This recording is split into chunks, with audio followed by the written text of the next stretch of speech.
As part of the new emergency temporary standard regulation, employers with employees in medium, high, and very high risk categories must provide COVID-19 training to employees within 30 days of the new standards, which is August 26th.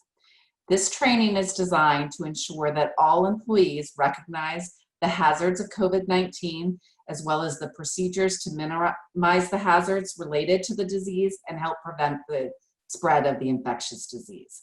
In this session, we will focus on companies that have employees in the medium risk category.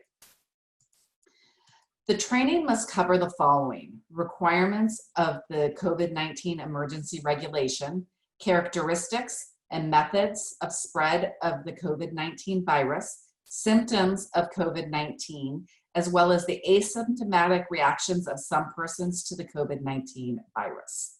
It also must cover safety and health work practices, including but not limiting to physical distancing, disinfection procedures, disinfecting frequency, and non-contact method of greetings. And this must be specific to the specific company. It also covers personal protective equipment, or PPE, the anti-discrimination provision in the standard, as well as your company's infectious disease preparedness and response plan. An infectious disease preparedness plan is required for very high-risk employers of any size and any medium-risk employer that has 11 or more employees. The Virginia Department of Labor and Industry has provided a PowerPoint template that can be customized to your company. The URL for that presentation is on the screen, but if you go to the Department of Labor's website, you can search for it and find it. The remainder of this session, I'm going to walk you through the presentation so that you know what needs to be customized to this presentation, because as I said, it isn't enough just to deliver the generic presentation. It needs to cover your specific company's circumstances. Slides 1 through 9 walk participants through the new ETS requirements. First, by explaining the exposure risk categories and then other requirements of the new standards. The slides in this section that you need to modify will be slide 2. This includes you'll want to modify it to include the risk levels in your specific place of employment, because you may have both medium and low risk job categories. You may have people that don't have interaction with the public or others, and they would be a low risk. And then you might also have medium risk employees. You also will need to customize slide 7. And it's going to need to be customized to the specifics of how you conducted your risk assessment. What specifically did you evaluate in coming up with a medium risk categorization? Slides 10 through 13 cover the characteristics and methods of spread of the COVID-19 virus, as well as the symptoms of COVID-19 and the asymptomatic reactions of some persons to the COVID-19 virus. These slides do not need to be modified. Beginning with slide 14, this is really where you want to customize the presentation to fit your work environment. On these slides, you'll want to address what you've done specifically in your workplace.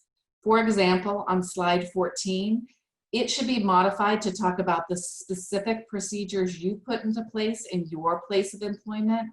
How and to whom should employees report their symptoms of COVID-19? What should they do if they begin to feel ill with COVID-19 symptoms when they are actually at work? On slide 16, you should modify it to address what you're specifically doing in regards to cleaning and disinfection. What cleaning schedule has been put into place, and what supplies will you be using? What OSHA specific substances will you be using? Slide 17 addresses social or physical distancing. On this slide, you should outline what you're doing specifically to address social distancing. Where are signs or visual cues posted? If you put visual cues on the floor to indicate 6 feet, you should let employees know that. If you've posted signs at entrances, if you've removed tables from different areas, just outline on this slide what you have done in your specific work environment. Slide 18 continues also on physical distancing, but in common areas. Let people know about new occupancy signs. Are there new sanitation stations? What cleaning and disinfectant requirements of shared surfaces are there? This follows a slide on PPE in your place of employment on slide 19. When is PPE required? What PPE is required?